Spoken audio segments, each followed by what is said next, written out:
आज के इस क्लास में हम कक्षा 3 के जो है सो अर्धवार्षिक परीक्षा होंगे उसके प्रश्न एवं उत्तर को बतलाएंगे। ठीक है, तो यहाँ पे कक्षा 3 का विषय जो है पर्यावरण और हम है।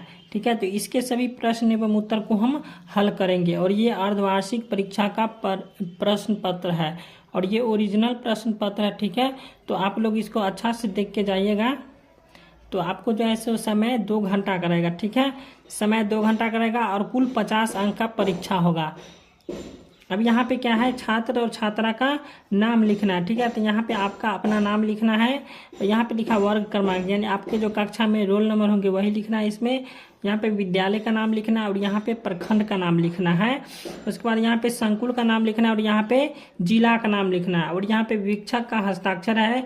जो भी आपके क्लास में शिक्षक रहेंगे वो यहाँ पे हस्ताक्षर करेंगे। उसके बाद यहाँ पे मूल्यांकनकर्ता का हस्ताक्षर है, यानी कि जो भी शिक्षक आपकी कॉपी चेक करेंगे वो यहाँ पे हस्ताक्षर करेंगे। उसके बाद यहाँ पे प्राप्तांक दिया हुआ है, तो आपको कुल 50 अंक में से कितना अंक प्राप्त हुआ है वो यहाँ पे लिखाएगा। ठीक है, अब यहाँ पे इसको देख लीजिए, यहाँ पे निर्देश दिया हुआ है कि इस प्रश्न पत्र में कुल 5 प्रश्न है और प्रत्येक प्रश्न का उत्तर देना अनिवार्य है। ठीक है, और यहाँ पे दूसरा पॉइंट में है कि प्रत्येक प्रश्न के सामने उसके लिए निर्धारित अंक एवं निर्देश अंकित है। और तीसरा पॉइंट में है कि प्रत्येक प्रश्न के ऊपर क्रमवार अधिगम प्रतिफल कोड अंकित है। चलिए अब हम प्रश्न की ओर बढ़ते हैं।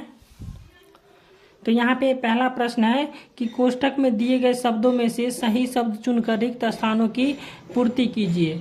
तो यहाँ पे एक का क में दिया हुआ है माँ के भाई की पत्नी मेरी। ठीक है, तो यहाँ पे देख लीजिए माँ के भाई, तो आपका कौन होगा, आपके माँ जो होंगे सो उसके भाई तो कौन होंगे, आपको मामा लगेंगे। ठीक है, तो मामा की पत्नी क्या लगेगा, मामी। ठीक है, तो यहाँ पे आ जाएगा मामी, इसमें भरा जाएगा मामी। ठीक है, अब यहाँ पे 2 में है झाड़ी और बिल में। ठीक है, झाड़ी और बिल में कौन रहता है, तो झाड़ी और बिल में सांप रहता है। ठीक है,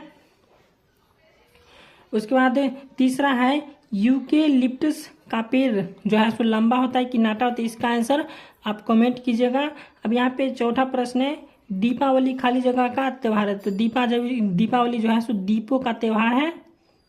उसके बाद 5वां प्रश्न है सीलन वाले कपड़ों को खाली जगह में सुखाना चाहिए, तो सीलन वाले कपड़ों को कहाँ सुखाना चाहिए, इसका आंसर कमेंट कीजिएगा। अब दूसरा प्रश्न है दिए गए कथन में सही के लिए सही तथा गलत के लिए गलत का चिन्ह लगाइए। अब दूसरा का 1 नंबर प्रश्न है वंशावली से पूर्वजों के बारे में जानकारी होती है, तो होती है। ठीक है, तो यहाँ पे हो जाएगा सही का चिन्ह आ जाएगा। अब यहाँ पे दूसरा में है कुकरू कु कोयल की आवाज होती है, तो मुर्गी की आवाज होती है, यहाँ पे हो जाएगा गलत। अब तीसरा प्रश्न है तुलसी के पत्तों का उपयोग दवा के रूप में किया जाता है, तो हाँ किया जाता है, सही हो जाएगा। उसके बाद चौथा प्रश्न है मकर संक्रांति के दिन सत्तू और गुड़ खाया जाता है, तो नहीं, मकर संक्रांति के दिन जो है तिल खाया जाता है। ठीक है, तो यहाँ पे हो जाएगा गलत। उसके बाद यहाँ पे 5वां में सौर ऊर्जा से भोजन पकाया जा सकता है, इसका आंसर कमेंट कीजिएगा। ठीक है, अब यहाँ पे तीसरा प्रश्न है स्तंभ अ का मिलान स्तंभ ब से कीजिए। ठीक है, तो चलिए हम इसको मिलाते हैं। तो यहाँ पे पहला दिया है खाद्य सामग्री, तो इसमें खाद्य सामग्री कौन है बताइए, तो खाद्य सामग्री इसमें कौन है, खीर है, तो यहाँ पे इसको हम खीर में मिला देंगे। उसके बाद 2 में चूल्हा है, चूल्हा को क्या बोलते हैं हम, चूल्हा को क्या बोलते हैं, चलिए इसको छोड़िए अभी। यहाँ पे बर्तन, बर्तन कौन है इसमें देख लीजिए, बर्तन कौन है इसमें, कढ़ाई है, तो यहाँ पे लगा देंगे कढ़ाई में। अब 4 में है जलावन, जलावन इसमें क्या होगा, जलावन हो जाएगा उपला। ठीक है, जलावन हो गया उपला। उसके बाद यहाँ पे 5 में हीटर, हीटर जो है सो बिजली से चलता है, जलावन उपला मतलब हो गया गोईठा। ठीक है, और यहाँ पे दूसरा में चूल्हा, तो चूल्हा का हो जाएगा स्टोव।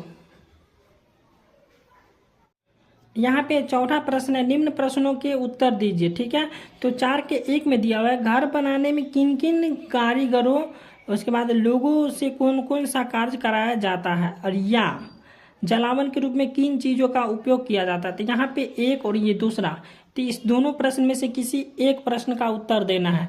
ठीक है, तो यहाँ पे हम इस प्रश्न का जो है सो उत्तर नहीं लिखे। ठीक है, यहाँ पे हम इस प्रश्न का उत्तर लिखे हैं जलावन के रूप में किन किन चीजों का उपयोग किया जाता है। ठीक है, चलिए इसका हम उत्तर बदला देते हैं। यहाँ पे लिखे हैं जलावन के रूप में हम मुख्यतः लकड़ी और जंगल से प्राप्त होने वाले उत्पाद जैसे घास, सरकंडे, नारियल उसके छिलके जो होते हैं और कोयले का उपयोग आदि करते हैं। ठीक है।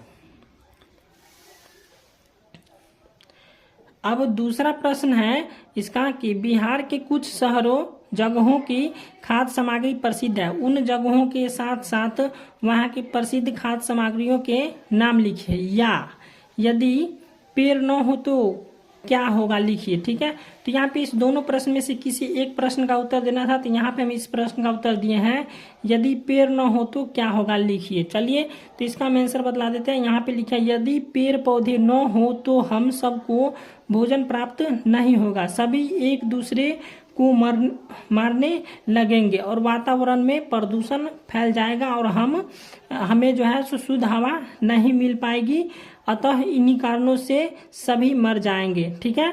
तो ये हो गया 2 का उत्तर।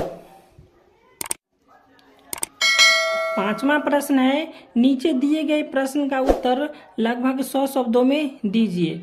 तो यहाँ पे 100 शब्द में उत्तर देना है हमको। तो यहाँ पे पहला प्रश्न दिया हुआ है एक कच्चे घर को बनाने में किन किन सामग्रियों का उपयोग किया जाता है और कच्चा घर आज के समय में किस प्रकार से लाभदायक है। और इसके या में प्रश्न दिया हुआ है अगर दुनिया से जलावन खत्म हो जाए तो क्या क्या कठिनाइयाँ हो सकती हैं तथा इसका क्या क्या उपाय किया जा सकता है। तो इस दोनों में से किसी एक प्रश्न का उत्तर देना है।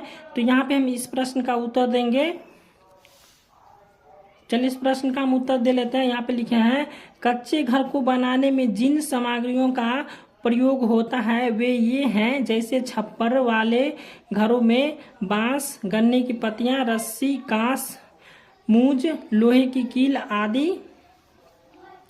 रस्सी, कांस, उसके बाद हो जाएगा यहाँ पे हो जाएगा मूंज, लोहे की कील आदि तथा खपरेल वाले घरों में खपरा इस्तेमाल करते हैं। और इसके लाभदायक हो जाएंगे, इसके लाभदायक में हो जाएगा कच्चे घर आज के समय में किस प्रकार लाभदायक थे। यहाँ पे हम लिख लिया कि कच्चे घर में हमें गर्मी से राहत प्रदान करती है। उसके बाद साथ ही इन घरों में ठंड के समय में ठंड भी नहीं लगती है। ठीक है। तो ये हो जाएगा प्रश्न संख्या 5 का उत्तर।